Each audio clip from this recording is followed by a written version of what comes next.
All right, can I have a motion to resume our board meeting? So moved. In a second? Second. All in favor? Aye. Okay, next up on our agenda, we are still under item number 9. We're going to move on to item D under 9. Board's use of force review process. Dr. Cass, I believe this is yours. Yes. So what you have attached with your materials is a process that I put together through a lot of cutting and pasting. And so the first 8 or 10 pages are something that I cut and paste out of somebody else's work. But what I wanted to do was to be prepared for when we actually start reviewing use of force cases and try to start the process of creating a process. So there's this lengthy handout really is it has 3 sections. Reference materials that sort of give us the authority to do use of force review, and the guidance that we should be following in order to apply the review fairly. Excuse me. And then there's essentially a compilation of the information, or list of the information that was presented by IAFD at our training a couple of weeks ago. That and the rest of the document essentially builds on that. So that what I did was, in the third part was to try to relate questions that we might ask associated with what the IAFD process is. And this is where obviously it needs the most work, and I think this is where what the board has to bring to the process is to decide how they want to approach the review of what's been done. And so it is, what I wanted to do was get this before the board so that people would have a chance to look at it, and I would hope, significantly change it if they feel that's necessary.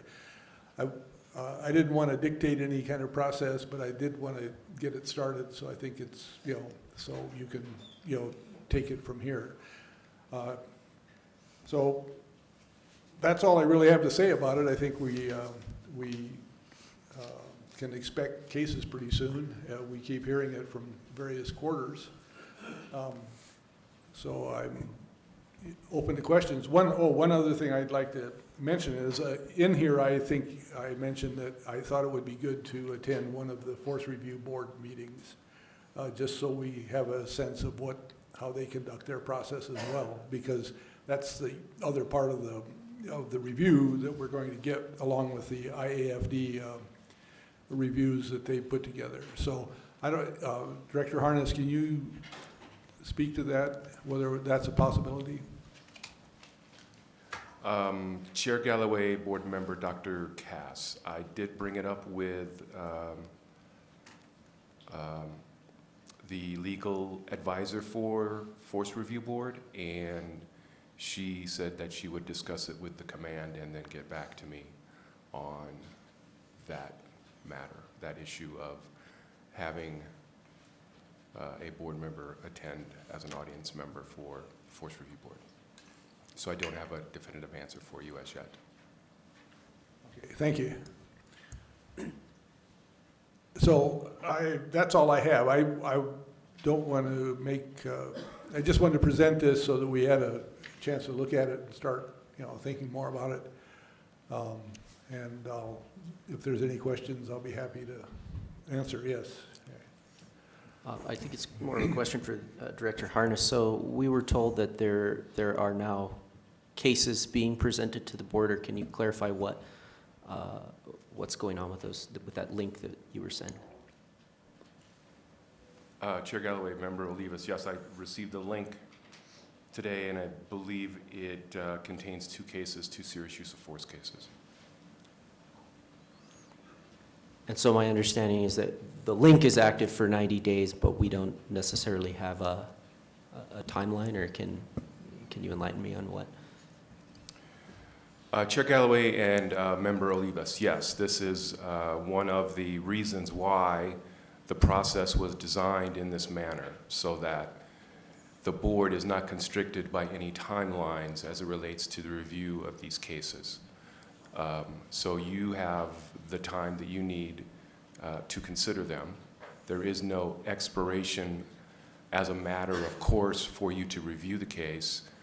Simply it's a matter of logistics at this point, that the link will expire in 90 days, and if the board needs more time, that can be accommodated. Since most of us sitting on this board have never been a part of serious use of force and officer-involved shooting cases, this will go through case review committee just like anything else, or not? Chair Galloway, that is up to the board to decide how you in fact want to conduct your review. Historically, serious use of force cases did not go through case review prior to the full board ruling on them. They were presented to the board, and then the board would make a ruling based upon their access to the information prior. There was no preview, so to speak, by the case review committee. Okay, so then we would get the information distributed to us, and then at the board meeting, you would present it, and we would vote, correct? Chair Galloway, that's how it's been done in the past. Historically. Right now, you've been given a link through what's called SafeLink, and it will only be accessible through your email, and you will click on the link, and then it will open up in a web browser, and then that information is available to you there. Does everybody have SafeLink? Who doesn't? I honestly don't know. Chair Galloway, Vice Chair Fine, it's not a program that you have to have on your computer. It's web-based, and simply by clicking on the link, okay. it will open up in your browser. Thank you. And our user IDs, our email, I assume it's user ID and password protected? Chair Galloway, no, it's not. It's merely protected by the fact that it goes to your email address. Got it. So with that kind of open-ended, or at least 90-day window for review, it seems like we need to impose a little bit more structure on the process so that we're all reviewing the same case at the same time, or at least within the same time frame, rather, so that at a given meeting, we schedule a case for review, and everyone has done their review in advance of the meeting. But I don't think we want to review cases 3 months in advance. I think it seems like we need to put some structure on this and try to figure out how to coordinate it. And I mean, and using the guidance from the agency would certainly, be important to that. Well, and the agency already does a great job of putting all the cases in one place in SharePoint. So it's a useful thing to know that that's the place you go to look at everything that's coming up at the board meeting. And you could do that with use of force cases too, with that link, or it would still at least be listed. Chair Galloway, Vice Chair Fine, there's not an ability for the information from SafeLink to be downloaded and to be transported into SharePoint. No, I didn't mean that. What I meant was that in SharePoint, there is a list of all the cases we're going to be discussing. So, it doesn't have to be that the case is there, but it could be listed there and say, you also have to do this, so that we're not going to 2 different places to try to find the cases we're reviewing. Almost like as a tickler. Right. Don't forget, you've got this one out there, access it via Because you email. can't wait for the agenda. It's too close to the meeting. You need more time.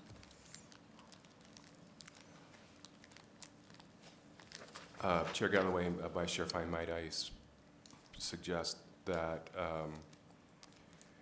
the cases that have come through the SafeLink be listed on the monthly agenda, and then the board can determine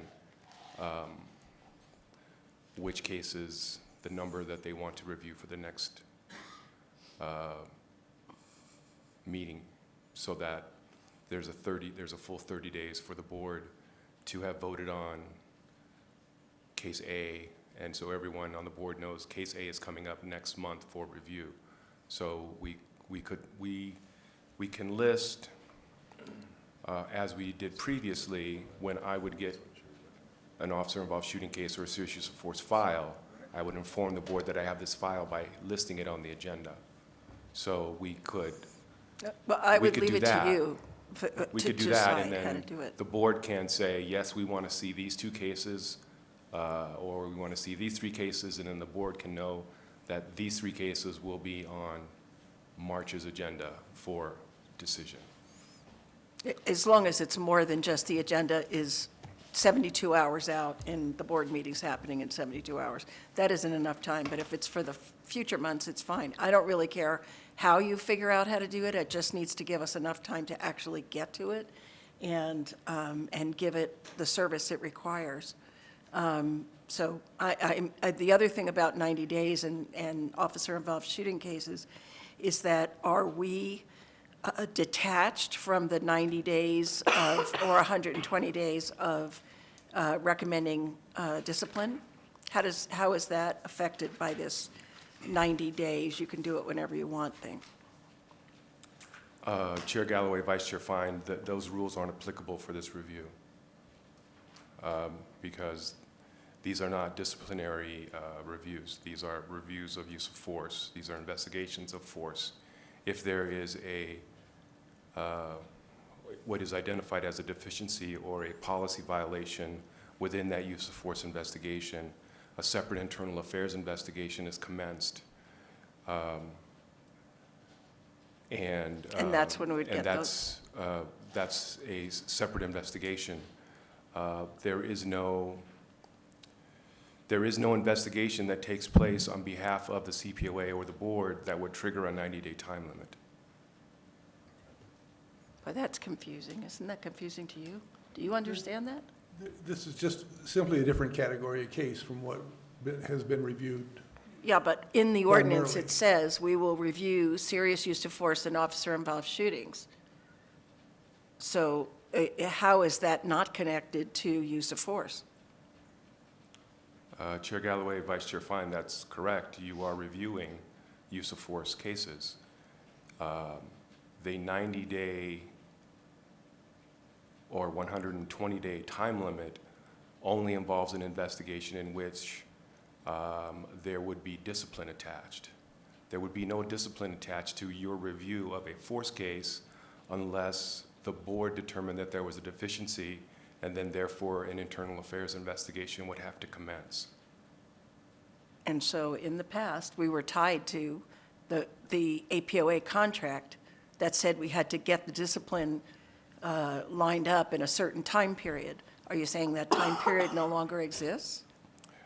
Chair Galloway, Vice Chair Fine, no, I'm not saying that that timeline doesn't exist. I'm saying it does not apply to these cases because this is a review. It is not an investigation. And there's a distinction. So there'll be separate cases that are serious use of force and officer-involved shootings that are not force review cases. Is that what you're saying? Chair Galloway, Vice Chair Fine, no, I'm not saying that at all. I'm saying that this is a different category of the board's powers of review. And you are not making a decision on recommending discipline when you look at these cases. So therefore, the APOA collective bargaining agreement for discipline timelines does not apply. Okay, so the cases where that would apply are what? Are you saying we no longer do discipline recommendations on our review of something that involves a possible discipline that doesn't generate from civilians? I'm missing the point here. I need help. Chair Galloway, Vice Chair Fine,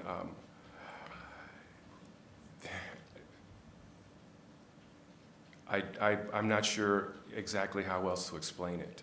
This is,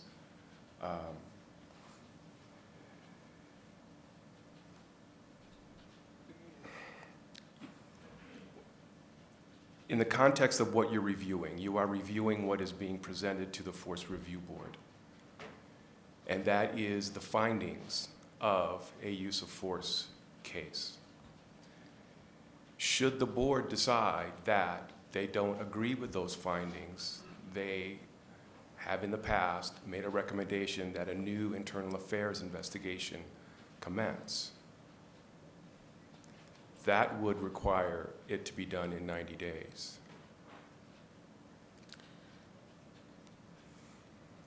Oh, may I ask a question? So the cases that we investigate, the agency investigates, and then we review the findings letters, those we would make disciplinary recommendations to the chief of police. And we are under the collective bargaining agreement timeline for those cases. Force Review Board cases, we are reviewing essentially that same process that's been done by Force Review Board and Internal Affairs. If they find that there's a deficiency, then an IA investigation opens. If we find that there's a deficiency, then an IA investigation opens. Chair Galloway, yes, that's correct. And then IA would be under that's that where the 90 timeline for the collective bargaining agreement because they would be looking at it for possible disciplinary action? Chair Galloway, that's correct. Okay. Because it would generate a completely new investigation. And so that would make it possible for us to review the same case twice, once through force review, then assuming either they or we think that it bears further investigation, then we send it back. That would mean that at some point when we were reviewing force review, serious use of force and officer-involved shootings, we never reviewed the same case twice.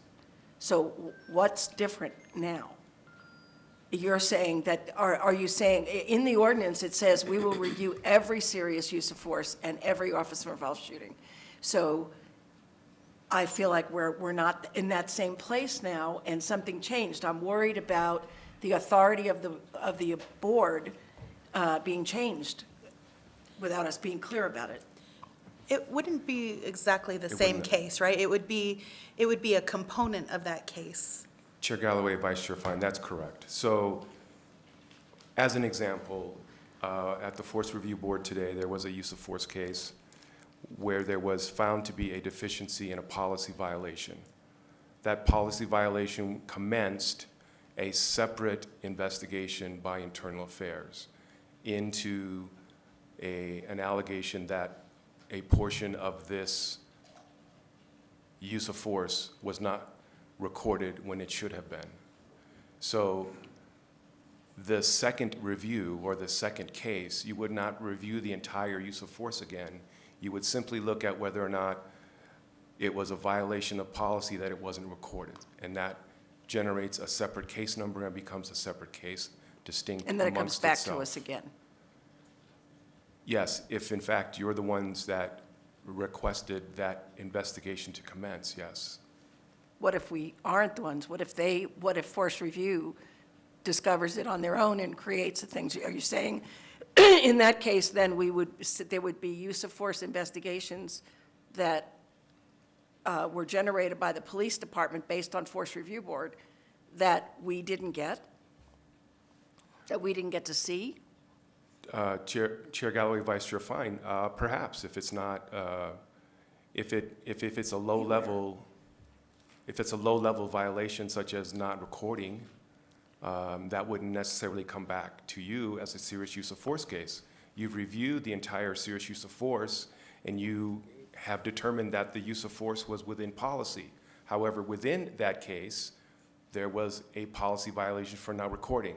There's no need for that not recording case to come to you because you've already reviewed the serious use of force case, that So- allegation. In that case, then, we are not making our recommendation about disciplinary action for that misstep. No. That's different. That's different than we've done before. I'm just saying, beware of this. Pay attention to it. Okay, I'm done. It's okay. I'll wait. Are you good? Yes. So, okay. Yes, Dr. Cass. That's all I have. I mean, if we're still on this subject, I think the action I'd recommend is that everyone on the board take a look at this process, and if they have comments about how to improve it, change it, add it, drop it, whatever, that, you know, we at least start thinking about it. And I don't know what else to do, but I think we have to get organized around this so that we get these details ironed out before we start reviewing. Might I suggest that we funnel questions or ideas or thoughts through the case review committee? I think that's a great idea. Okay, glad I had one tonight, okay. So then I would suggest that we take a look at this, funnel any thoughts or ideas through case review committee, and fortunately, if we have 90 days, case review committee can meet, we can hopefully present an idea back to the board or, you know, stamp of approval this one, and then we can work with something as we're reviewing cases so everybody's on the same page. Does that sound fair? Like a plan to everybody? Okay. Then let's plan to do that, and we'll figure out who's going to be on case review committee in just a moment. Is there any other discussion on that, item D? Okay. Moving on to item E, SOPs and findings letters. This came up because in the past we have been a little bit ambiguous with direction to the agency, and last month there was a discussion that was not able to be voted on, but the board kind of unanimously agreed that SOPs and the language should be included in findings letters. I think that we should actually vote on that so that we, you know, kind of truncate our ambiguity.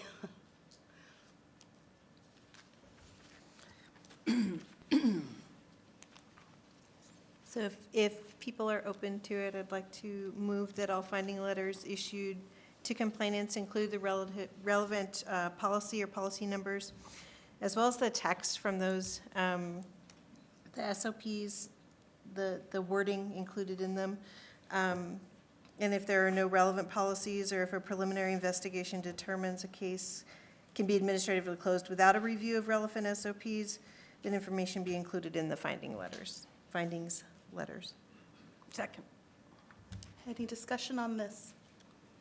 Yes, sir. Director Harness, have you and your staff reviewed this proposal? Do you have any comments or concerns?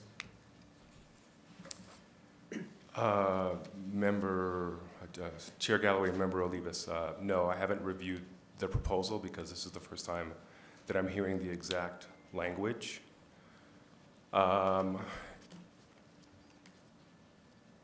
It is not feasible for us to have a black and white blanket policy that says that we must state an SOP that is reviewed for a particular complaint, because not all complaints can generate a policy to be reviewed, because not every situation is covered by an EPD policy that gets complained about. And sometimes the complaint is so false in its accusations that it doesn't warrant a policy review. So when we have policies that are reviewed specifically for the findings as they are generated, they are listed. But when there is conduct that's alleged that we see did not occur or is not covered by any particular policy, there really is not any policy that to be referenced. And I think that the hamstringing of the agency to include more work when we're trying to be as efficient as possible and deal with the workload that we have to deal with, I think is unduly burdensome. I think that that motion included something that if there wasn't a policy to be referenced, that just the findings letters state that. Right. Yeah, there was in the review of the cases that we had this last month, there was one case in which there was no, I mean, I understand what you're saying, some things are just crazy complaints and they're not related to reality in many ways. And there will be no policy. I saw that in the review. There were some that were missing SOP references, and I worried about that very thing. So I think we're saying that if there is a way to attach this to a SOP, then that would be useful, because you may know it in your head, but we don't. We have to learn that. And the second thing is, if there's no policy that applies, just saying that in the letter, though there's no SOP that qualifies for this, our findings are these for these reasons. It's just easier for us. This isn't a criticism as much as it is a learning opportunity for us to understand the SOPs and what the rules are. So I think that's the heart of this motion. And, you know, if there's no reason to do it, then just tell us what that reason is. That's all. Any other discussion? Dr. Cass? I mean, does that satisfy your intent to have a simple statement in there that says no relevant, we could find no relevant SOPs to apply to this case? Is that? Yeah, I think that there are situations where that would definitely be appropriate. My concern is that it feels as though over time, I haven't quantified it, but it does feel like the last few months, there have been fewer and fewer listings explicitly of SOPs, even when the complainants list SOPs in their complaints, that I feel like I'm not seeing it as I was months back, where it would say, this is the SOP we're looking at, it's this number, this is the wording for it, and this is why, you know, the officer wasn't in violation of this SOP or whatever. But it seems like that is, and maybe it's a function of the workload that you guys are under, that you're approaching it that way. But it feels like there's not enough information there from our perspective reading it, my perspective reading it. Chair Galloway, Member Armijo Pruitt. I would make a couple of points. One, simply because a complainant lists a litany of SOPs doesn't make them applicable. And to Vice Chair Fine's point, I disagree wholeheartedly that the findings letters and the purpose of those findings letters is to educate the board. That's not the purpose of the findings letters. The findings letters are to tell the complainant what we found in our investigation for the incident about which they complained. Beyond that, the more narrative, the more extra added language that is continually requested from the agency,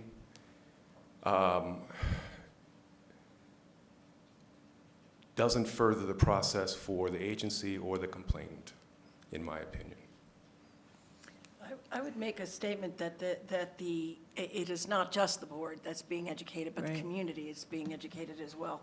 And if what you're saying is that this relationship is between you and the complainant, the agency and the complainant, and nobody else counts, I disagree with that wholeheartedly. This is not just about your communication with them. This is about the community being able to see what happens over time and how complaints are dealt with. And if you're unsatisfied with the request that's being made, propose something else. We're telling you there's not enough information, that we feel uncomfortable rubber stamping something that doesn't give us the full story. And, you know, don't hit me with this, go and see every investigative file. I'm not a staff person. I'm trying to understand what it is that the staff is doing. And if I don't have the information I need, requesting it is not doing it to burden the staff. It's to understand what the community should understand. That's why we're here. So to me, I don't have a problem with the motion. If you don't like the particulars of what she's suggesting, I'm perfectly okay with telling you this is the problem. You find a solution. We have a motion and a second.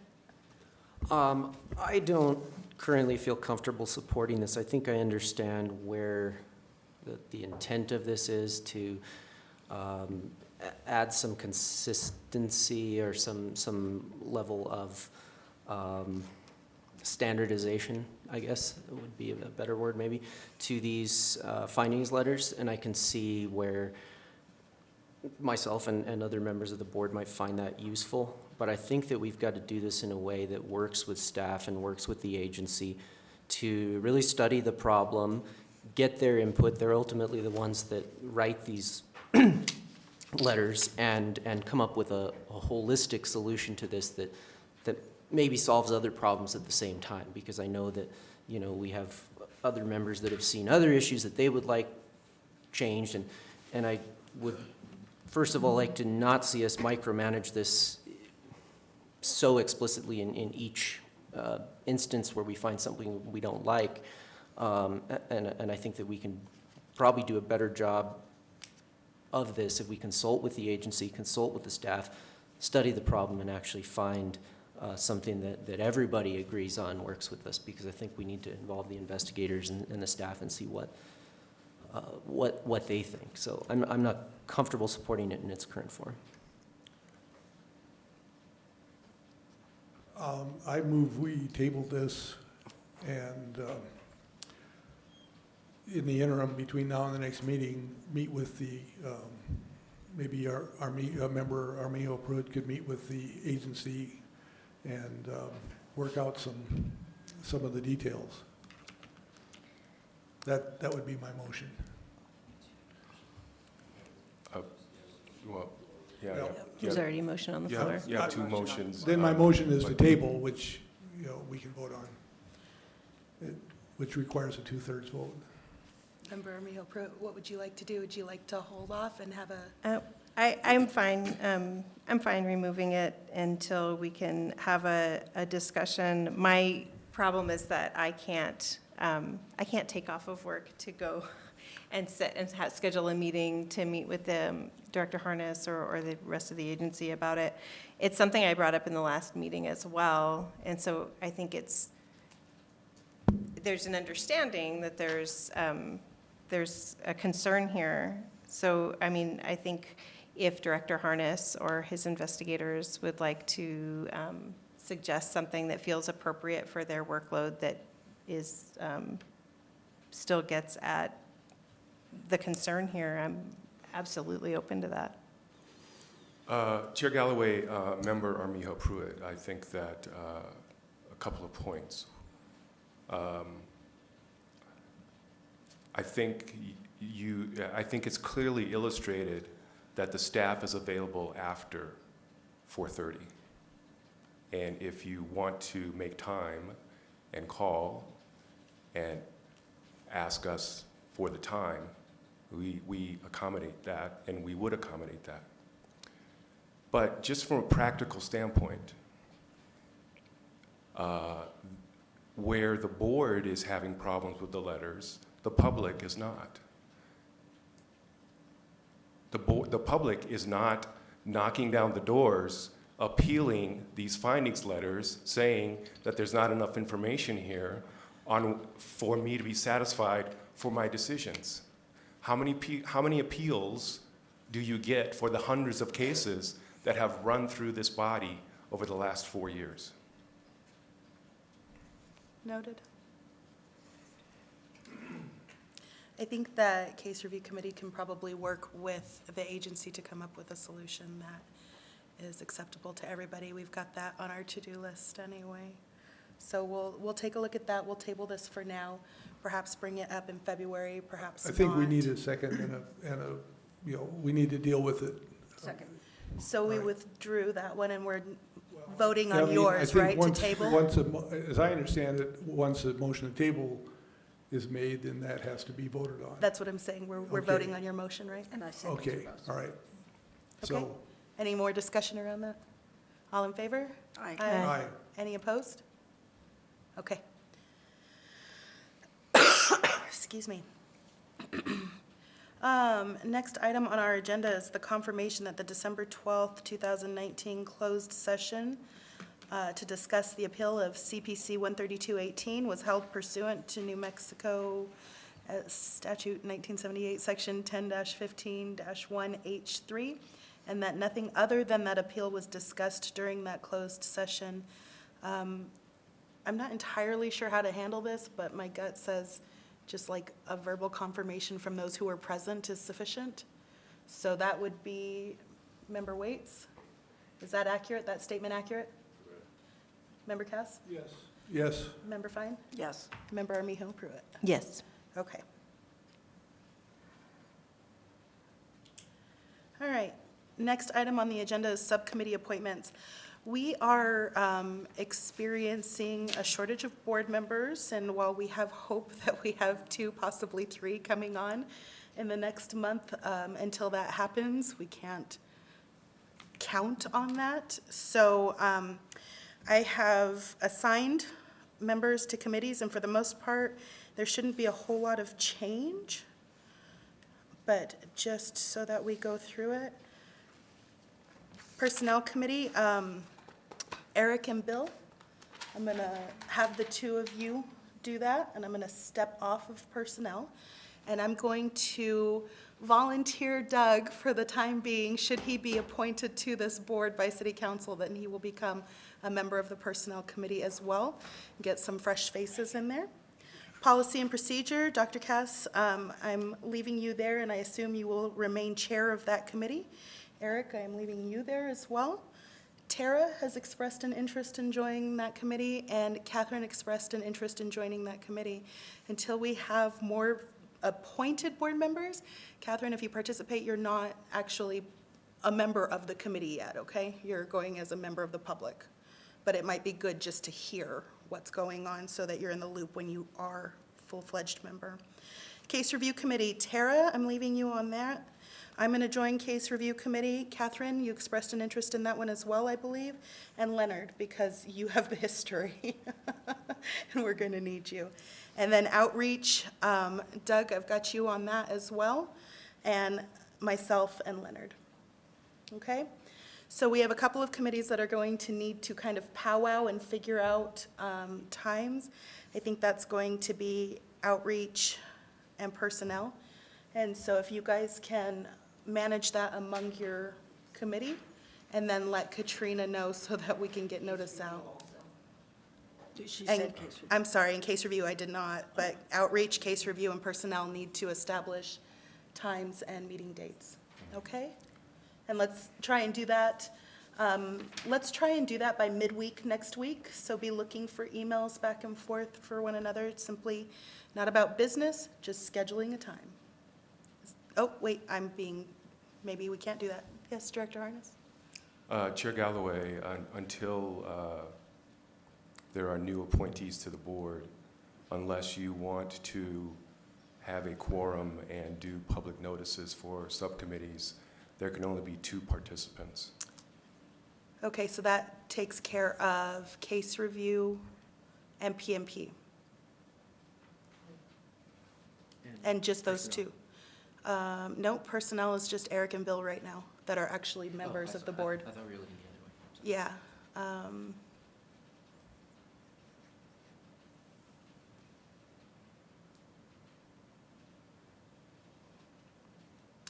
Okay, so Policy and Procedure, Bill, Eric, Tara, does somebody want to volunteer to miss this next month? I can do that. Okay, Tara will not attend Policy and Procedure.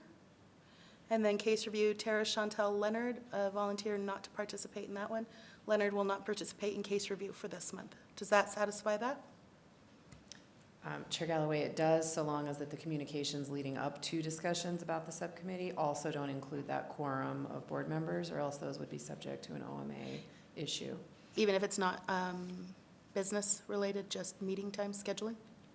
If it's just meeting time scheduling, it probably would be okay, but I would recommend to err on the conservative side that you make sure that your subcommittees and the communications surrounding them stick with the 2 board members until you have your additional members appointed. Okay. Okay, fair enough. So Tara and I will figure out a time for Case Review, and Bill and Eric will figure out a time for Policy and Procedure. Easy does it. And personnel. But we don't have an actual quorum. Oh, okay, okay. I'll let you guys handle. I'm going to stay out of your business past that. Okay.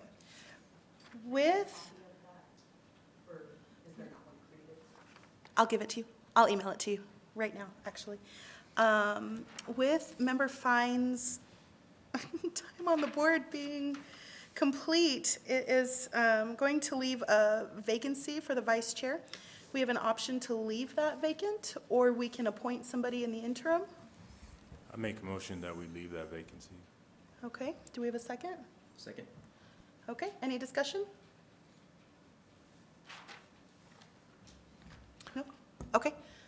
All in favor? Aye. Aye. Any opposed? Great. Board presentation at February 11th status conference. I'm going to assume this is Director Harness and Tina.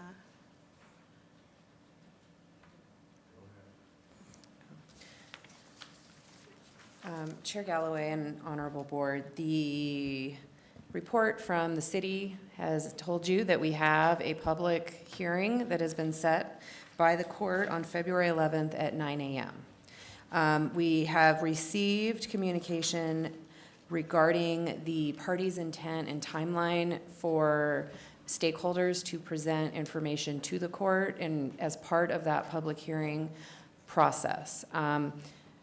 For the public watching at home, this is just a brief overview that the public hearing is an opportunity for the stakeholders to present written letters to the court in anticipation of those items being considered by the court, discussed by the court, and if there are issues for the court to rule upon, that's sometimes an opportunity for that to occur. For this meeting, the deadline to submit the letters to the court as agreed by the parties, is January 31st. That timeline means that this board does not have another regularly scheduled meeting between now and that deadline as a stakeholder to submit that letter to the parties, for the parties to then provide to the court. In the event that the board would like to do a presentation in a letter, I ask that this be put on your agenda so that you had time to consider it and decide how, if the board wants to consider doing something like that, and to also get guidance from the board in my role as your counsel at the hearing. The last public hearing that this court held, the court wanted entries of appearance on behalf of counsel of record for the attorneys there representing stakeholders, and also was providing, unlike the prior court, the opportunity for counsel of record to present to the court in addition to clients and stakeholders. At the last public hearing, I did not participate because I had no instruction from the board as to whether I should, and if I should, what it is that presentation should look like. It's up to, as you all know, it's up to the board what, if anything, you would like from me at that hearing. I would like approval to at least enter an appearance and present at the podium so that the court isn't wondering why I'm not there, because it seemed as though he was wondering that at the last meeting, at the last public hearing. Didn't say anything, but did confirm, as the chair might recall, that there was no one else that was going to be at the podium on behalf of the board. So I ask that this be on there. January 31st is the deadline for this board to submit a letter. It's also the deadline for the agency to submit a letter. Traditionally, I believe there's been 2 separate letters, one from the agency, one from the board. I don't know that there's a requirement that it remains that way. And the hearing is on February 11th at 9 a.m. If a quorum of the board is planning to attend that, I believe the director would like to know so that he could post a notice of a potential quorum. But it is a public meeting. It's a public hearing where anyone is available to attend.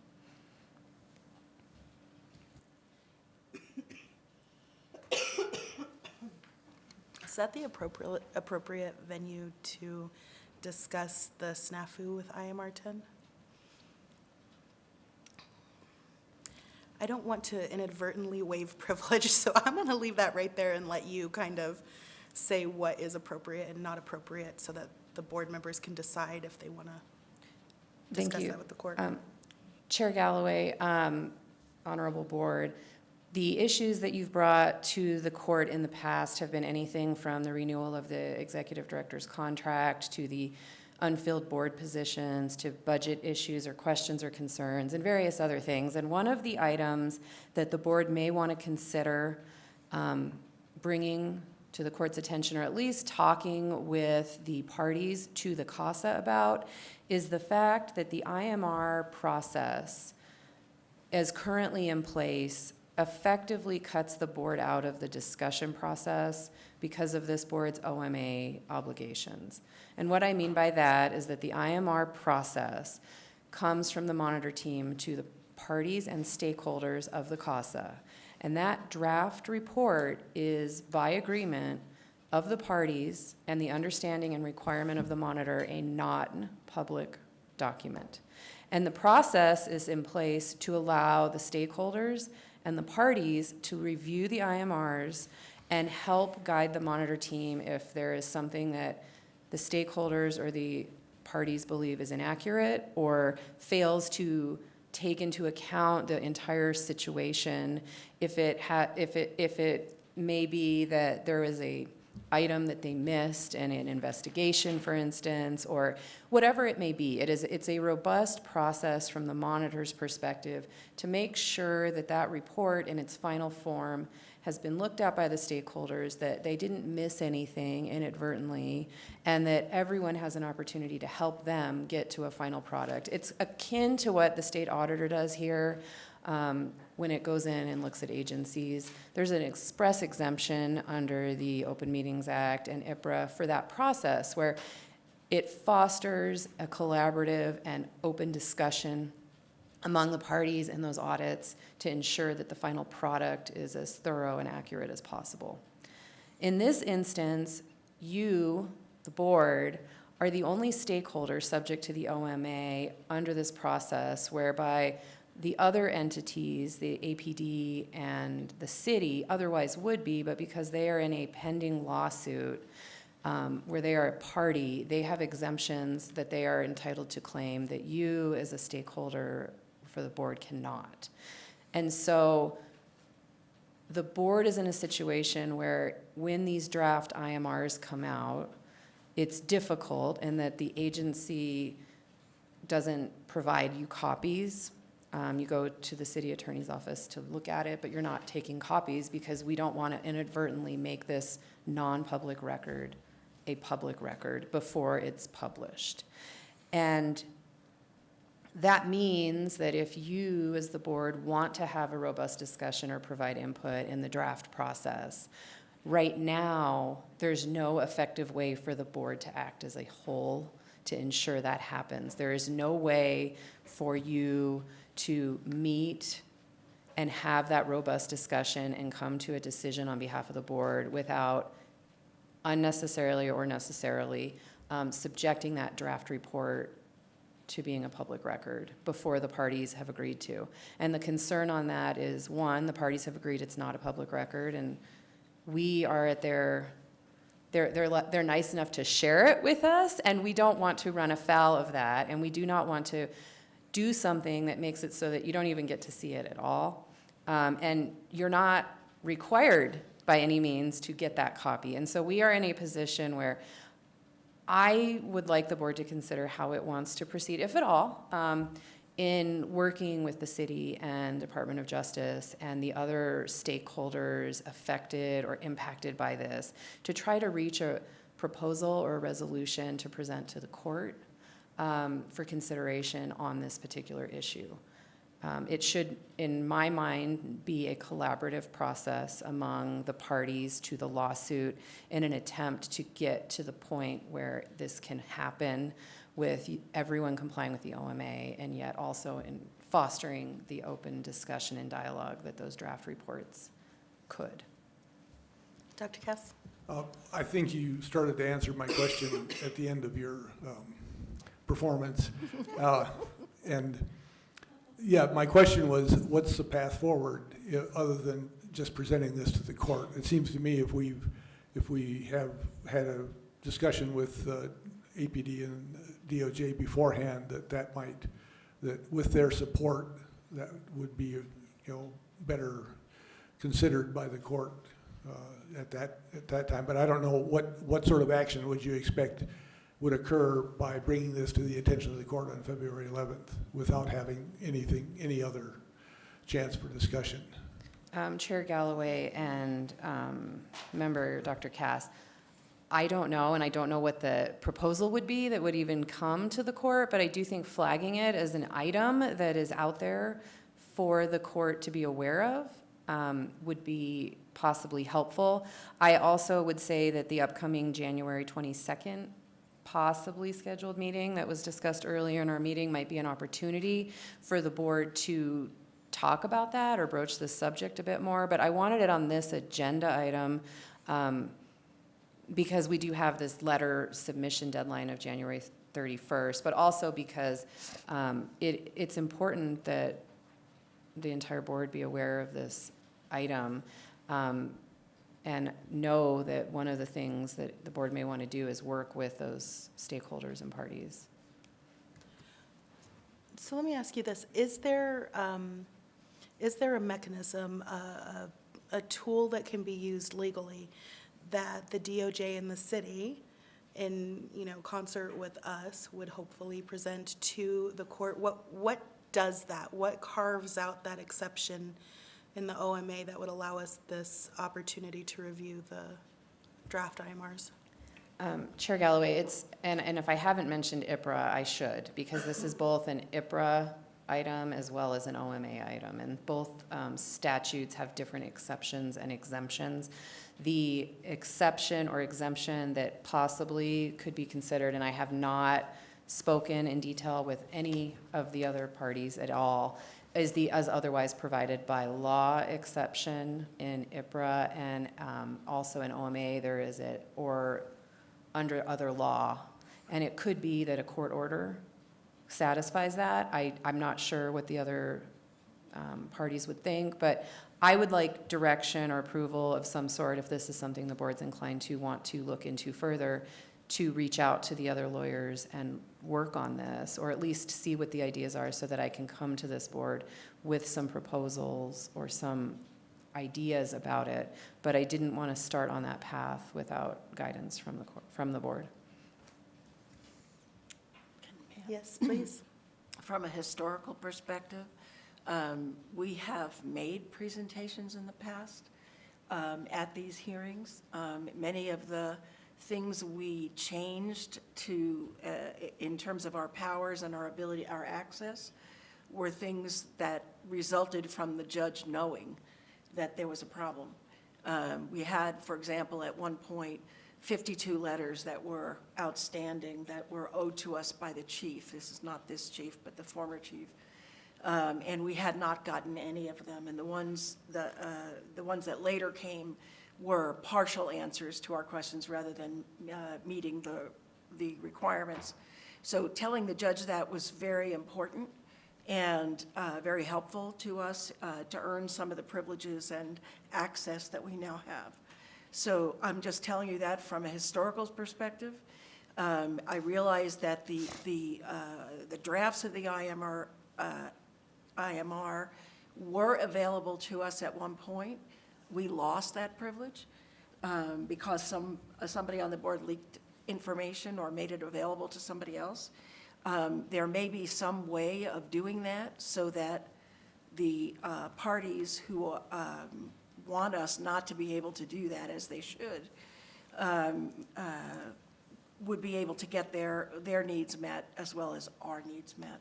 So I would say that the challenge, bringing such a challenge before the judge is, we can bring the problem, we don't have to bring the solution.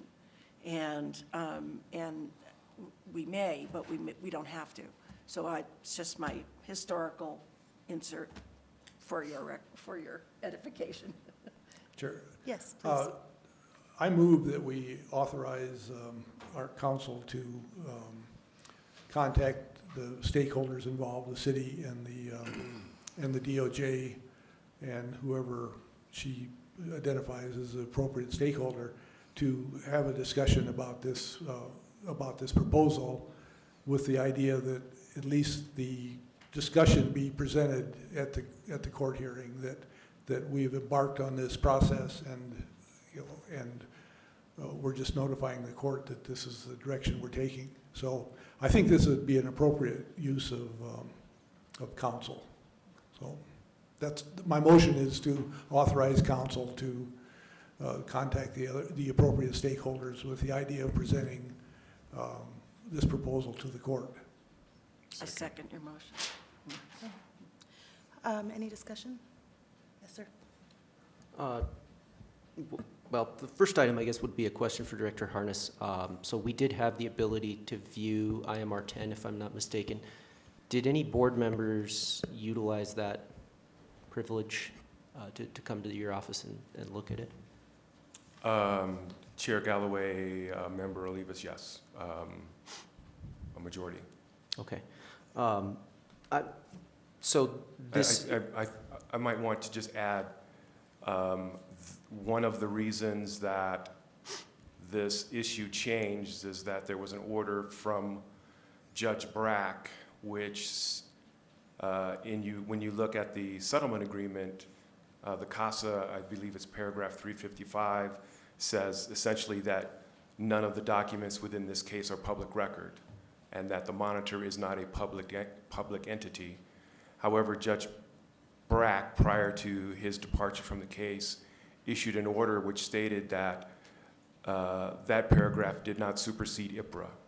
So that is what constitutes a problem for us, because if I receive a draft of IMR 10 or IMR 11, I'm obligated to disclose that if in fact someone files a request through the Inspection of Public Records Act. It's not protected at this point because we're not a named party to the action, so therefore it's not protected in that way. So that's where the change came that Vice Chair Fine refers to, and it's based upon that court order. So that is where the bigger problem lies. So did no one IPRA the draft of IMR 10, I'm guessing? So it was basically just not known that this was possible? Is that sort of what you're saying? Chair Galloway, Member Olivas, that's correct. Okay. And this is kind of an unrelated issue, but I also think that one thing that we need to make sure is clarified or presented to the judge and the parties, again, just in this member's opinion, but that we're working to clarify member expectations and conduct, and working to develop a process to address issues with member expectations and conduct, because I think that was a part of some of the issues in IMR 10, and I think we need to just inform the parties that we're working on that. And I agree. Well, we still have one motion. But I have one point of discussion if nobody else does, with regard to that motion. So under your motion, my understanding is that we're authorizing Tina to talk to the other attorneys and kind of come up with a game plan, but we're not actually asking her to execute one, and we will not have another board meeting before to be able to vote on that. So do you perhaps want to include that? Yes, that's the intent, is that it can only proceed that they're organizing an effort to ask for, or to get this to become a party, which, as I understand it, depends upon, at least in part, the consent of the other parties. Do we want to maybe We've tried that. review? Do we want to maybe review what their plan is? Have Director Harness supply that to us, and then have the opportunity to comment back to her individually, or to Director Harness? Well, what I'd like to ask Council Gooch, what would constitute a plan that could be put into place, by the time the court meets? Chair Galloway and Board Member Dr. Cass, I don't know what the other lawyers and parties are wanting to talk about or thinking about, but if it were requesting an order from the court that retracts the order that Director Harness mentioned, or entered a new order, something like that, that particular document, I don't imagine would take very much time to draft or present to the court, especially if it was something called a stipulated or unopposed document. But not knowing what other folks are thinking and what the game plan is, I can't say how long it would take or what that would look like, but it's feasible that if I were able to get a hold of the other lawyers and everyone was on the same page and we picked X as making the most sense, whatever X is, that we could get that effectuated and before the court for that hearing. But what that is, Dr. Cass, I can't say. Okay, I understand. Yes, so I think in relation to what you asked, I think it is check with the other parties to see what can be done, and then, give us, or the chair, I think, some heads up as to where you are in this. And in any case, it seems to me that it's worth at least presenting the progress, whatever it is, to the court at that time. And so that puts the issue, the original issue back in, that you were going to talk to the court and present this as an issue. Whether you've made actual progress towards solving the problem is another part of it. So I'd be satisfied with making what progress and reporting she can, and then reporting it to us, and then in turn to the court. Do you want us to be able to all respond back, or do you authorize me to respond back as chair? I would delegate that to the chair. Okay. So then In the interest of time, we're going to have to deal with this. Do me a favor and restate your motion as you intended at this point? All right, I move that we authorize our legal counsel to make an effort to contact the other parties involved with the idea that a plan be presented to the court for how we might proceed to obtain what is the status we're looking for. Chair Galloway, Board Member Dr. Cass, I would say the review of the IMR drafts. So, yes, so to be able to review the IMR draft and then report to the chair on the progress and present this plan to the court. Do you still second that? Either one of you that did? I did, I second. Okay. So any more discussion on this? All in favor? Aye. Aye. Any opposed? Okay, great. That vote carries unanimously. Okay, so the next two agenda items, I apologize. I wanted to make a motion on Oh. another element of our presentation there. Sure.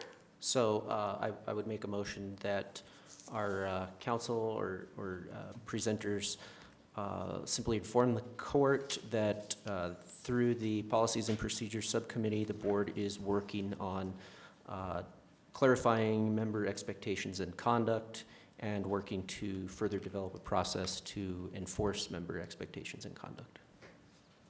Do we have a second? Second. Any discussion? Okay, all in favor? Aye. Aye. Any opposed? Great. The next two agenda items were not on our draft agenda, so I have I'm sorry, Tina. Chair Galloway, I apologize.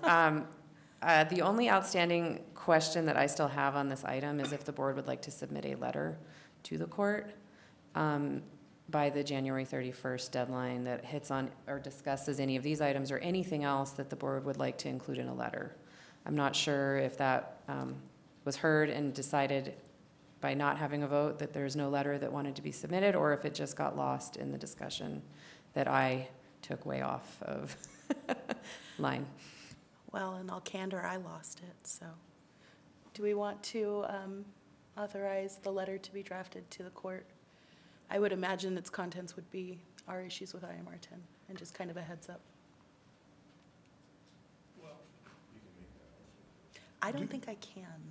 Do we Mr. gain Chair, I don't think- anything by putting this in letter form as well as your appearance before the court? I mean, so is it appropriate then just to include whatever you're going to present to the court in a letter That's a possibility. prior to that? I mean, Chair Galloway, Board Member Dr. Cass, yes, one, it becomes part of the public record before the hearing, so this particular judge reads everything. So he will have a heads up about what it is that the board has on its plate and is going to be presenting. It also makes a public record in that everything in that court docket is there for the public to see. So it also helps those that can't go to the public hearing that day know what it is that this board is presenting or intending to present. Incidentally, I also left off your motion. I've got a mental block there. I apologize. So it would be IMR 10 plus the work that's being done on board member conduct. Do you want a vote on that, or like just for your records that we authorized it? Chair Galloway, that would be helpful, and I believe that traditionally the letters are authored by the board through the chair. They're not coming from council Oh, okay. for those letters. So I would believe that if that's how the board would like to proceed with regard to this letter, that it would be appropriate to delegate that authority to finalize and sign that letter to the chair. I'd like to offer a motion to authorize the chair to finalize a letter to the court indicating our work on member conduct, expectations, and a process for that, as well as our delegation of authority to our council to work on our behalf to gain access to the IMR draft reports. second. Any other discussion? All in favor? Aye. Any opposed? Wonderful. Carries unanimously. Okay. Back to what I started to say. These last two agenda items were not on the second draft agenda that went out, so I'm not entirely sure where they're from. Subcommittee operations somewhat sounds like maybe a Dr. Cass thing, but I'm not, no? It's yours, Eric's? Okay.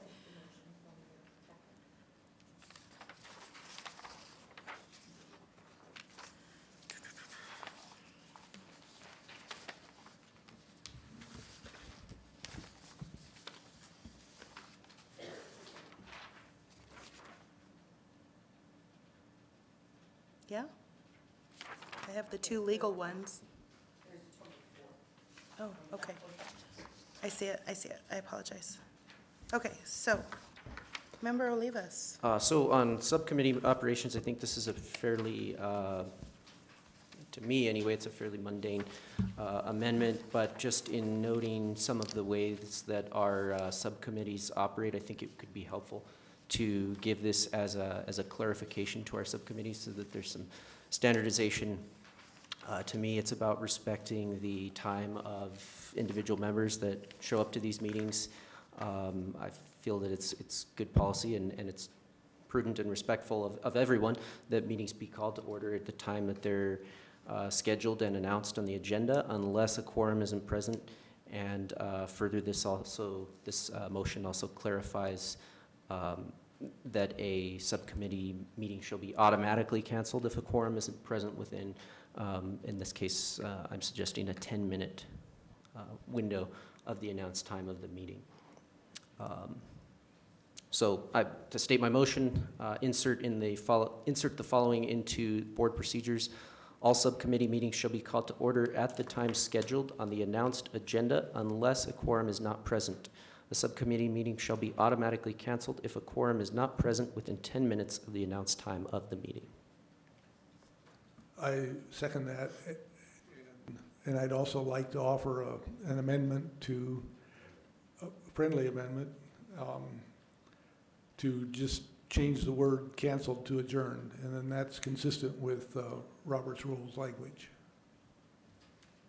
So I think the easiest way to do that is if I just clarify the, Fix your own motion? clarify the motion to, I'm sorry, it was canceled to adjourn. Can it be adjourned if it's not called to order? That's what's in the, Your motion says that it shall be called to order at the time scheduled. Unless a quorum isn't present. Oh, unless a quorum isn't present? Yeah, good question. I think the intent is clear. So just a word that I know is the one that's used. I wonder about the automatic canceling within 10 minutes. I mean, what if you have a case where you've got like, you know, there are only 2 people and someone says, hey, I'm going to be there in 10 minutes, and they get there in 12 minutes. I mean, I think I like having a standardized amount of time with which you are supposed to wait, but I'm not sure how I feel about it being automatically canceled after 10 minutes. Also, I don't kind know. of in that vein, if you've got a committee of 2 members. Yeah. And one member says, I'm not going to make it, then it becomes a waste of my time to show up just to be there for 10 minutes and leave. That 10 minutes takes, 45 minutes out of my day. Yeah, of getting in there and getting. Well, I would clarify, if no one shows up, then the same rule applies. Yeah, but then that puts the agency sitting there waiting for 2 people who aren't going to show up because we don't have the ability to cancel a meeting. I'm sure we're gonna come up with so many different scenarios. But that one has happened quite a bit Well, recently. It probably has, I mean, and probably have had 10 more different ones. So either we deal with what we have on the table, or, we continue to come up with these different things, So let's just deal with it. Deal with the motion. Any other discussion? Okay, then I guess we're going to vote on this. I don't like that. We're going to vote on this. All members in favor of the motion as presented? Aye. Aye. Okay, and those opposed? Aye. So the motion carries 4-2. We'll need to add that to our procedures. Is that Tina, historically, you've been the one to do this, but do we want to continue utilizing your services to do so? I'm gonna go with no on that and say, Ed, can you have somebody add this to us or designate somebody to add this to our policies and procedures? Chair Galloway, whoever it is that is going to add it to the policies and procedures in order to make sure that it happens now and while the board is here and it's on the agenda, I would ask the board to consider providing specific guidance under the actual current articles and subsections of your policies as to where the board would like this inserted. To help, I will tell you that Article 3 is where subcommittees are discussed, and under Article 3, Section 3 is where specifically subcommittees live. And right now, you have capitalized letters for the various items that the subcommittees deal with as far as creation, what happens during the meetings, when the reports occur. And if the board is inclined to do this tonight, I would recommend that it go at the end of that section. The last letter that you have is H, so it would be an I, capital I. It is traditionally an easy change when the board makes these votes, but in order to keep it that way, I'd recommend that there be specific guidance to the agency or my office, whoever it may be, as to where you would like this inserted. I am suggesting that we direct the agency to make this change.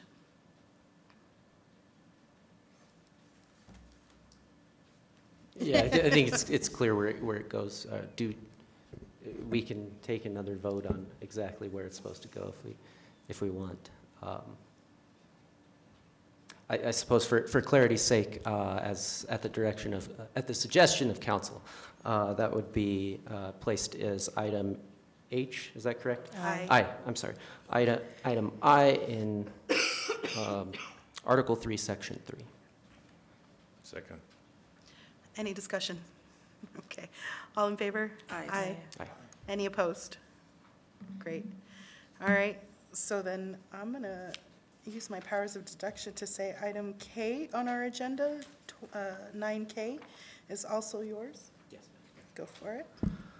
So item K is going to, I would like to offer a motion to direct the executive director of the agency to invite the chief to speak to us on staffing at the Albuquerque Police Department.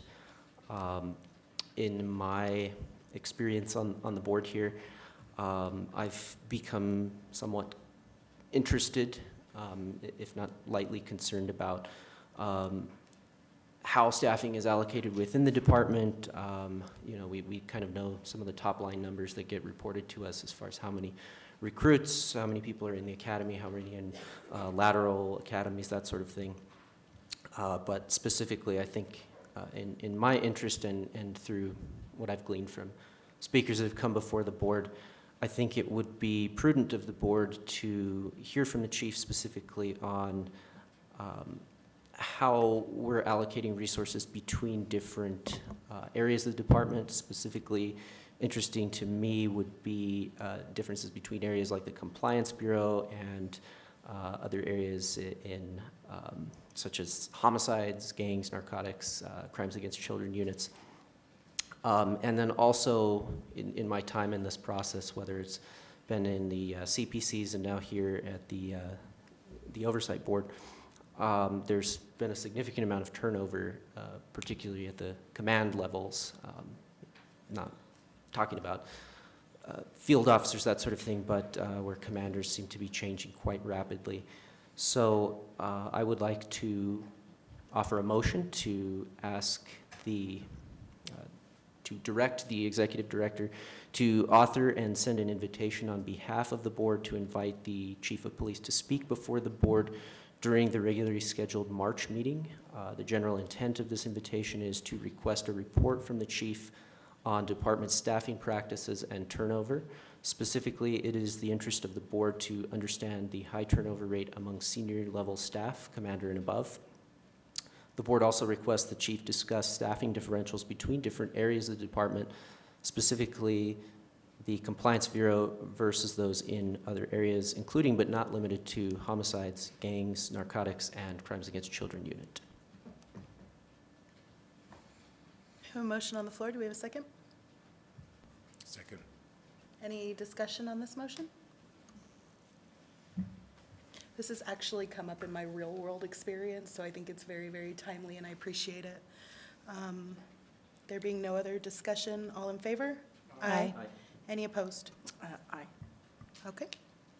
Motion carries 5-1? Is that where we are? Yeah. All right. So that takes care of all of agenda item number 9. Moving on to the agenda cases. Case review didn't have an opportunity to meet last month. It's the first time that's happened, I think, since I've been here.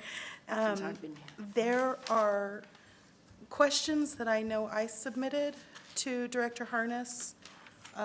Did anybody else have questions that were submitted to Director Harness? I think Did, but I most- submitted them quite untimely, so I'm not sure if Okay. you had a chance to prepare. I think most of your questions had to do with the SOP question. No. A lot of them did. Well, that may have been a component, but not completely, I think. So what is the best way to handle this? Well, I think that if anybody has, I would propose that we move that, put a motion on the floor for administratively closed cases, a second, then a discussion that allows everybody on the board to bring up the cases they want to discuss, Okay? and then go with a vote after that. Okay, I'm good with that. So then does somebody want to, can we, I make a motion that we advance the administratively closed cases as written. Second. okay? Any discussion on this? I have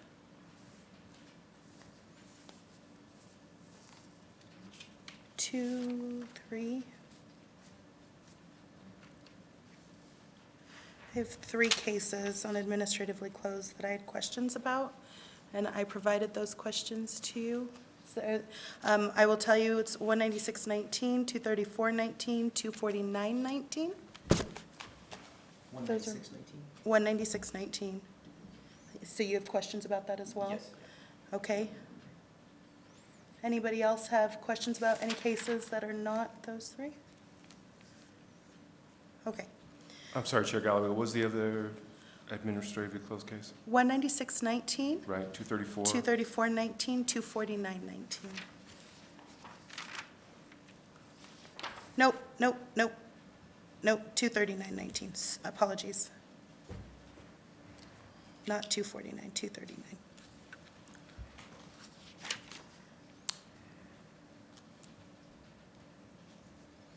So I guess I'll just ask, 19619, I think I know the answer to this, and I think I may have even posed that as a possible solution when I asked the question. But is there any reason the SOPs provided were not looked into?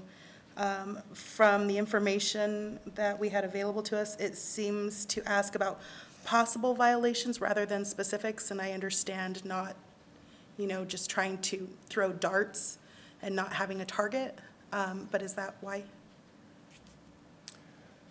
Chair Galloway, this is this complainant's 3rd or 4th iteration surrounding basically the same event that involved an officer who's no longer on the department.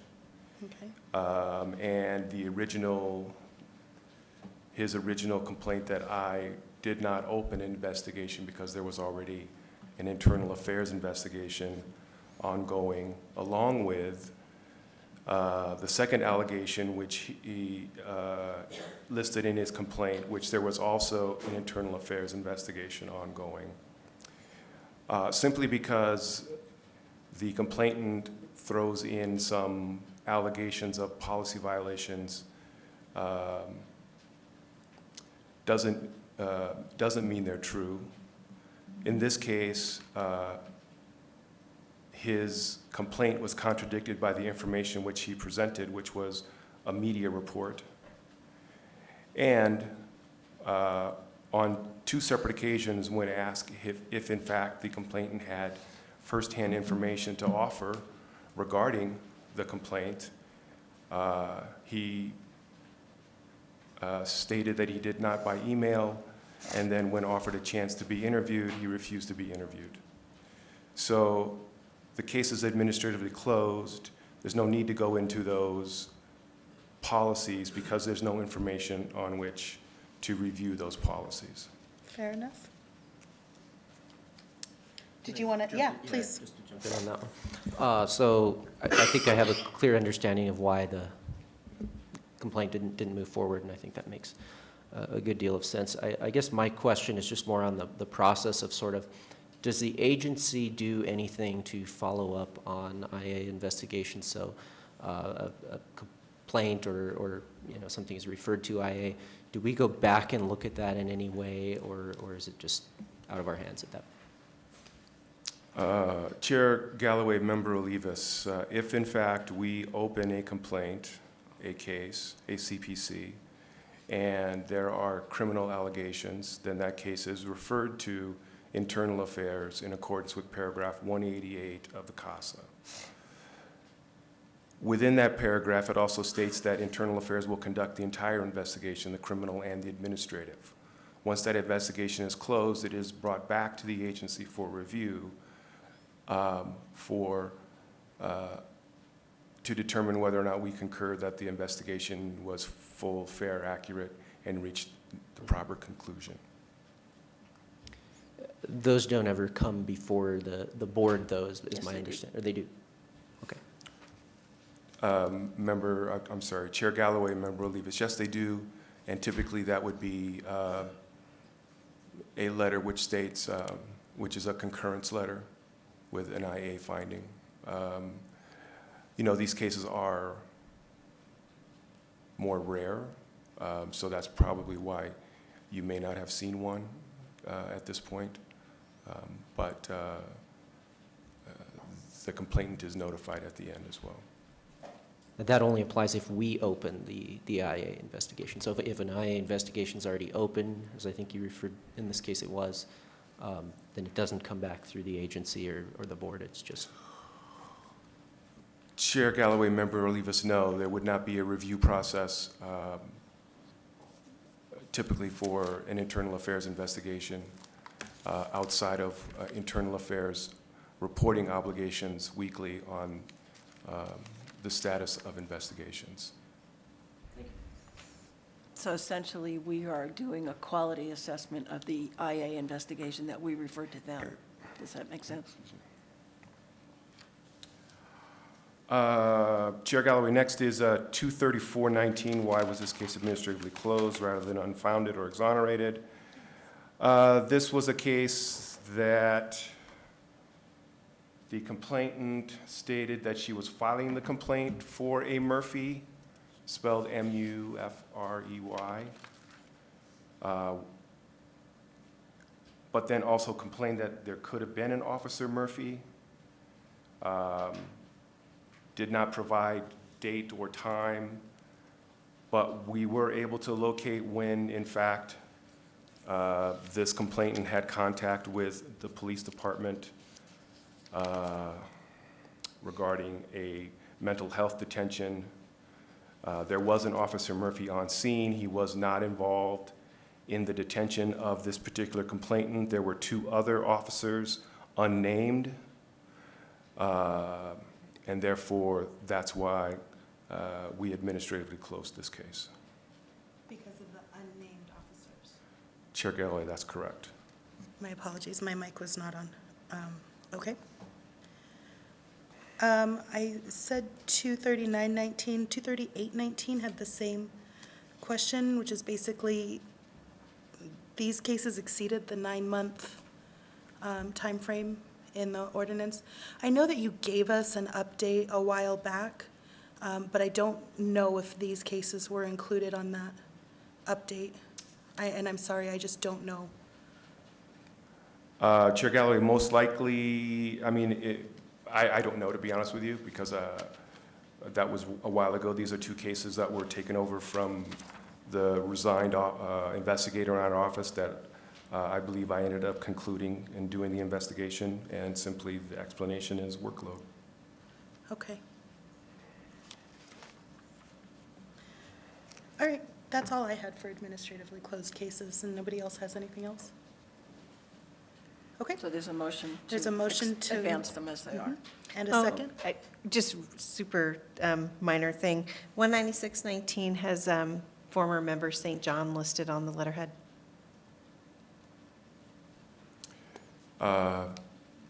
Chair Galloway, member Armijo Pruitt, yes, that's a draft, and the final letter will have her removed.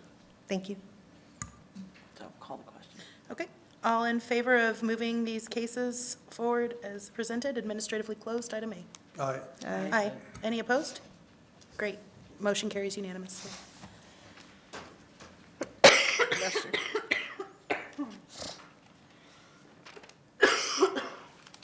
Y'all, please excuse me. All right, next is item B on the agenda, unfounded cases. I move that we advance those cases as written, so we can Second. discuss them. Okay. Okay,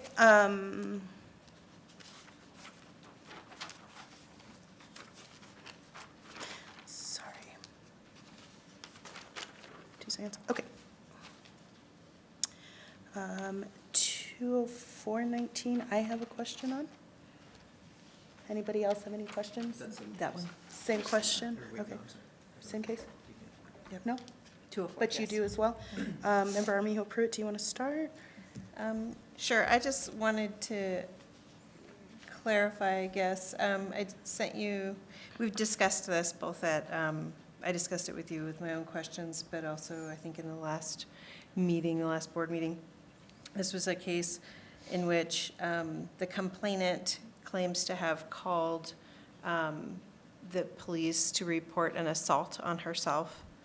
And then apparently there was another call made by the people who were going to her home on a custody case. But the This is 204.9. investigation, the investigation was the letter stated that it wasn't, that it was unfounded because from the perspective of it was addressed from the perspective of the parents claiming their custody, trying to get their child back, or children. So you had mentioned that when I asked if, I think in the email, I had two different things from you. One where I thought you told me that the initial call, that the complaining parents, the custodial parents, made a call and had waited hours and hours and hours because it wasn't high enough priority, and that it was in fact the assault call that made it higher priority, and that's why the police, that they were responding to her call. But then I asked if the initial call in an email, did the initial call report an assault, and you said no, nor did anyone on the scene make an allegation of assault, only a third party that arrives after officers were on the scene and resolved the custody issue. So what I followed up with was, what was the complainant's call about? That call where now she's saying in this complaint, I was assaulted and I called the police and I waited forever and they never addressed it. What did she actually call about?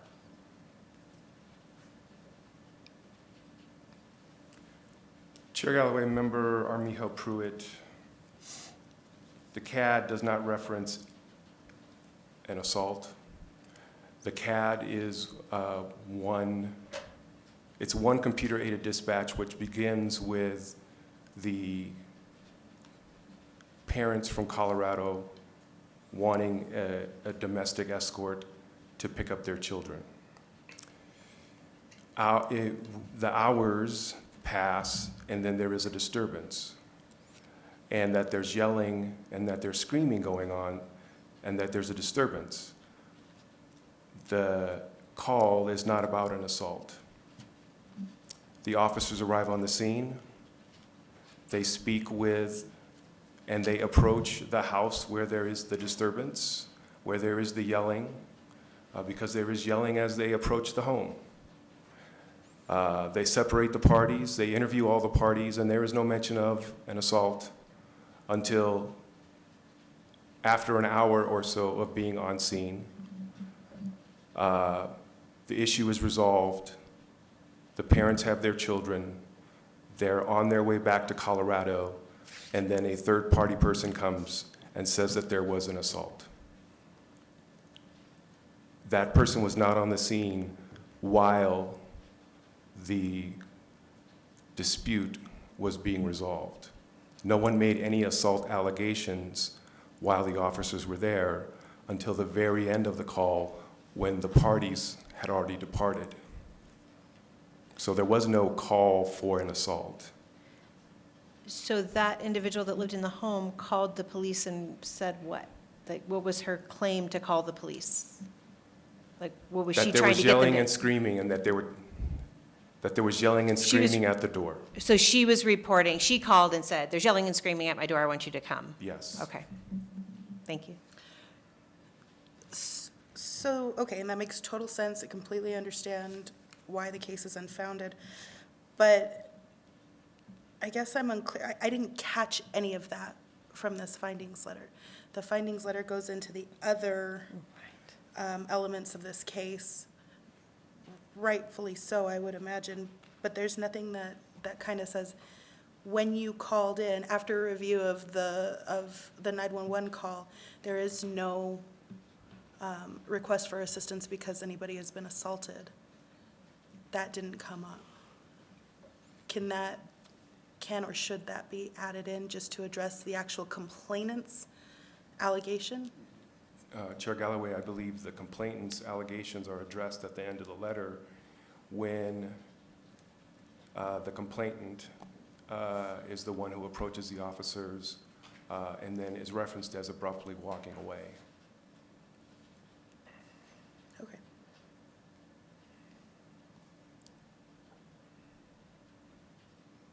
Fair enough. Any other discussion about cases under this agenda item, unfounded cases. Yes, 221-19.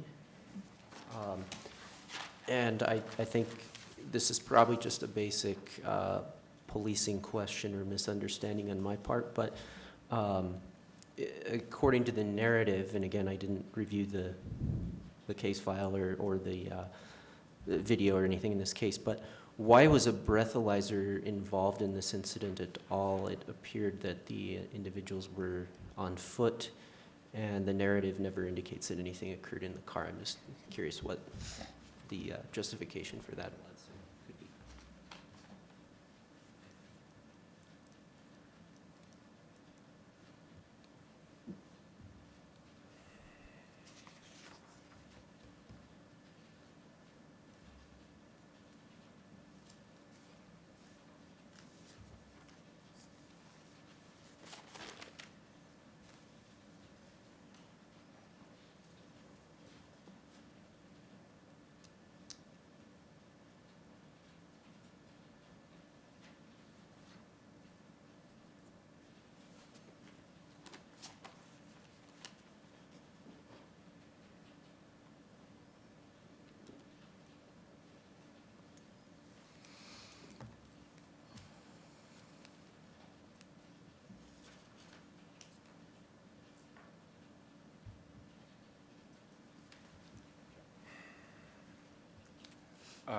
Member Olivas, I'm sorry, Chair Galloway, Member Olivas, I don't know. There's 6 lapel videos related to this stop.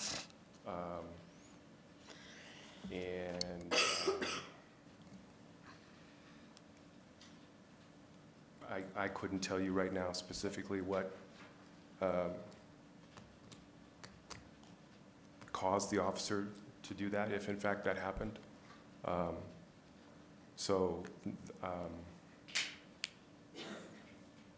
I can tell you what I remember from this, Mr. Harness. What I remember is that the 2 people were walking across the street and appeared intoxicated. They were going into a car or trying to get into a car that the officer didn't think was theirs in the first place. And I think that was what prompted the whole interaction. And it turns out it was their car, but their other, the woman of the 2 didn't like being stopped and felt like the officer, because he had DWI'd her before, was picking on her, is what I remember. And it didn't appear from what I saw from the investigation that there were any SOP violations in there. But that was the reason, as I recall from reading the letter, why they were stopped in the first place, if that's your question. Yeah, no, I wasn't making a claim that I felt there was a violation or anything like that. I was just trying to get a better understanding of why that might have been involved, because it didn't seem like from that narrative that they were ever in a vehicle, and I guess I was just trying to understand if there's still a pretext to submit someone to a breathalyzer if they're not in a vehicle, and I'm just asking, I don't know. Chair Galloway, Member Olivas, it appears from just the skim of this letter that they were approaching and attempting to enter a vehicle to leave. And so with what the officers observed as what could be construed as drunken behavior, it would be appropriate to establish reasonable suspicion to prevent someone from driving, or simply to illustrate to them that they shouldn't be driving, to be preventative from having them get behind the wheel. Why would you let them get in the car? Right. Thank you. Any other discussion on these cases? Okay, so we have a motion and a second to move agenda item 10B forward as presented. All in favor? Aye. Any opposed? No? I'm sorry, you're opposed? No, I'm not. No, I said no when I didn't need to say no. Sorry. No, she's not opposed. I'm not opposed. So then, Katrina, this motion carries unanimously. Item C on the agenda, 10C, is not sustained cases, 115-19. This is one of mine that I had a question on. Does anybody else? Okay. So page 2, line 7, said that there was no contact per Ms. Martinez. Line 21, both parties agreed contact and a physical altercation occurred. I don't understand that. If one person says no and another, and then they both say yes, that's just, Chair Initially Galloway, the denied? origin of the complaint was that the officer had not contacted the complainant regarding her side of the case for this summons. That's the contact that's referred to. That's the lack of contact referred to in the letter. oh, okay, so it's not that there was, Point of order, did we have a motion to move this forward? oh, I apologize, no. I make a motion that we advance not sustain case 115-19 as written. Second. Okay, Somebody. all right. So, Director Harness, just to clarify my question, it's not that there was no contact between the two individuals, it was that there was no contact between the officer and the individual. Yeah, I think we've seen a Right. bunch of cases like this. Chair Galloway, that's correct. This particular person, I believe, this complainant lived in Rio Rancho and was already gone from the scene. And based upon the evidence, the officer issued summons for the parties for the court to determine whether or not there was a That- crime. Completely fine. I misread that letter, and I'm good with that. And I think that it's worthy of note that there are cases like this where the complainant is looking for the police department to negotiate a settlement or to alter a report, and none of that is ever going to happen because they Right. fill their report out, they do what they're supposed to do, and then it's for the complainant to go to the judge. They're just coming to us by mistake. And there's, we're going to always accept those cases, but they're always going to be found and not sustained. Sure. Because it's not, what they're asking for isn't legitimate. Sure, and my question wasn't about that. It was just a misreading of that letter. Okay. So a motion and a second to move case 115-19 and that sustained case forward is presented. All in favor? Aye. Aye. Any opposed? Great. Can I just ask you, for my own curiosity, what happened to 242-19? It was on SharePoint. And it was, it was, 4219. yeah. Chair Galloway, yes, there's an ongoing criminal investigation, and we don't interfere with ongoing criminal investigations by conducting administrative investigations at this point. So that being in SharePoint was just kind of like an FYI, we have this case, but you'd never intended to actually have us vote on it, Chair correct? Galloway, that's correct. Thank you. And we'll be suspending another one this month. Awesome, thank you. I have a question on those, just process-wise. Do you have some process for looking at those later on, or do they have to be resubmitted by the complainant, or how does that work if legal proceedings occur, time goes by, what's the process? Chair Galloway, Member Olivas, we will monitor it through our channels of communication with the department, through New Mexico courts, and when there's a disposition, I will then determine whether or not we reopen it. Okay. Do we have any other business? I make a motion to adjourn. I do not accept that motion at this time, because I have a little bit of other business. Oh, Joanne, you have successfully navigated this board for the entirety of your commitment, and you have done so with integrity and honor and passion, and just, I don't think that this community can thank you enough for your time. very sweet. And I think that it is certainly going to be a loss that we feel for a while. So I just wanted to thank you for your time spent on this board Thank and for your commitment. Thank you very much. I We- second the motion.